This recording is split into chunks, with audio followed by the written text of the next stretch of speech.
My name is Sihle Bolani, and I'm an organizational culture strategist, a podcaster, a career coach, and author of the book titled We Are the Ones We Need, The War on Black Professionals in Corporate South Africa. I always thought that I would be in corporate until I was at least in my mid-40s. But corporate had a very interesting way of forcing me into entrepreneurship when I did not think that I was ready. And that's essentially because I found myself in a very toxic work environment where I left without a job, without a plan B. And it led me through a very winding road of about 5 years of trying to figure out exactly what it is that I'm trying to do, or what it is that I'm passionate about, or even what my purpose is, to be quite honest. But it wasn't until my book came out that I really became very clear about what it is that I wanted to do, where I want to lend my voice, and what it is that I wanted to fight for. And that was really around ensuring that I work to contribute towards the creation of workplaces that are safe, equitable, fair, and equal for all employees, and particularly Black women. Self-mastery for me really begins with the journey of beginning to learn yourself. So many of us grow up believing that, we know who we are purely on the basis of what we have been taught growing up, the beliefs that have been instilled within us, and what society expects from us, and the standards that it has set for us. And for me, my personal journey of self-mastery has involved having to go back to the beginning, getting to know myself all over again, learning to understand who I am, what my voice is, what my passions are, what are the things that I feel passionate about, and what triggers that passion, where does it come from? And it led me to also then have to understand what the traumas are that I'd been holding on to and wasn't necessarily conscious of, and go through a real journey of healing to be able to understand then what does my authenticity look and feel like for me. And then that then enabled me to begin to align to what my own values are according to my own definitions, according to what is true to me. And that really has translated itself into everything, my personal relationships, my professional relationships, as well as the work that I do. Personal development for me involved therapy, it involved working with a coach, it involved a lot of reading, a lot of learning from other people's journeys. I know a lot of people will focus a lot on wanting to work with mentors, because a lot of people believe that the key to them getting to the next level is working with a mentor. But what's been important for me in this journey is understanding that everybody that you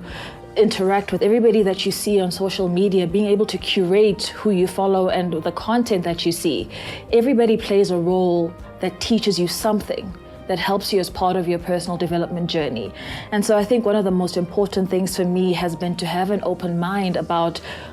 where I can learn, and not be so rigid about, I'm only going to learn from people who are multi-millionaires because they are the only ones who have the answers, because even they have people that they learn from as well. And I think one of the other things is just being open to continuous learning. None of us are ever at a point where we know and understand everything about life, about work, about our careers, or about our finances. And being humble enough to understand that and being open to the process of learning is such an important and critical part of that personal development journey.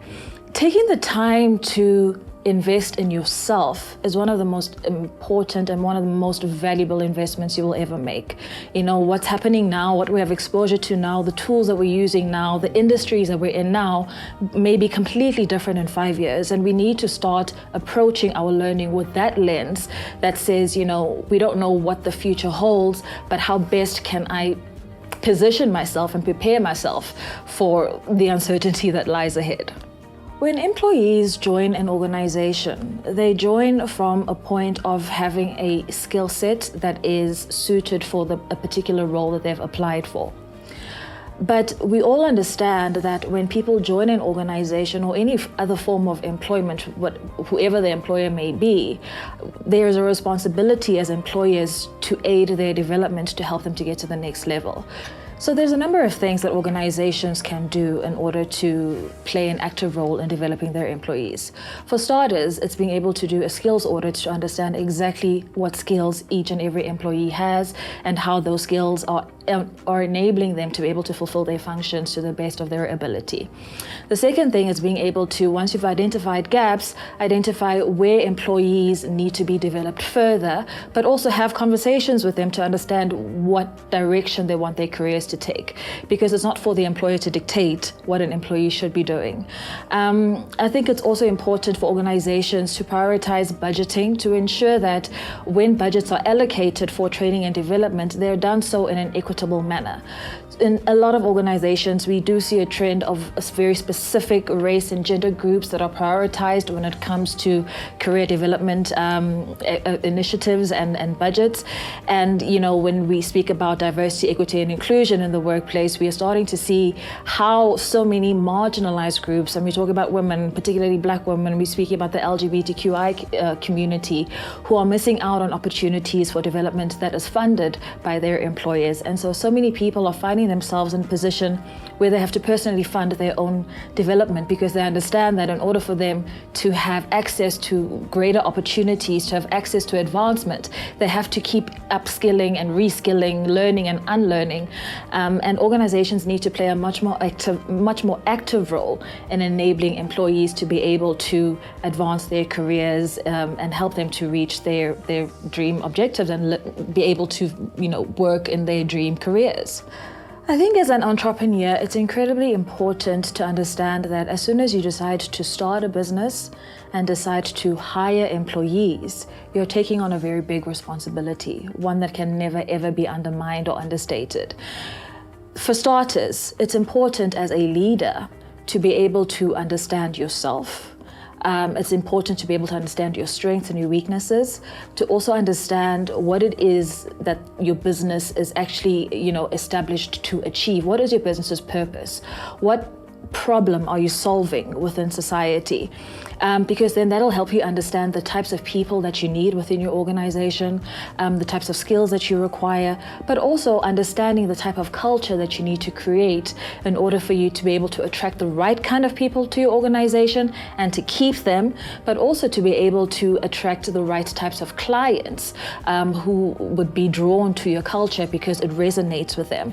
We're living in a world where people are becoming so much more socially aware and are holding organizations a lot more accountable than we've ever seen before. And that's due to a number of reasons. And social media is one of those very, very big reasons. And so it's so important for organizational leaders, and particularly entrepreneurs and those who are, first in their families doing this,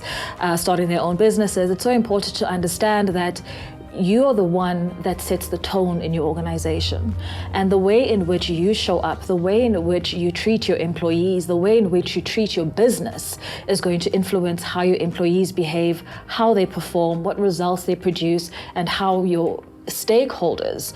feel about your business. And so it's so important to understand yourself, to understand what areas you need to develop and work on that, but also understanding that when you employ people, if you take that responsibility, even if you're a small business, you have to already be thinking about how you're going to help those people continue to develop their skills. One of the things that often happens in small businesses is you hire people for a particular role and you assume that they're just going to stay in that role because it's a small business and, so you don't develop them further. Or you say you don't have the budget to be able to invest in people's continuous development outside of the workplace. But I think it's important to begin to explore other opportunities, because employee satisfaction plays a key role in terms of productivity within the workplace, along with remuneration. And so find other solutions that will enable them to learn the necessary skills so that they can be able to pour into the organization from a place of good faith, knowing that the employer is also operating from a place of good faith, but also understanding that people aren't going to be working for your organization forever. Make peace with that and understand that people will grow and develop and spread their wings in different directions, but build an organization that is enabling of them to be able to do that. Because when people feel free, when people feel that they can show up authentically, when people feel supported in their roles, but also in the goals that they have for themselves, their careers and their personal goals, then they tend to pour so much more into the organization and the work that they do, which ultimately benefits you as the entrepreneur and the bottom line of your company.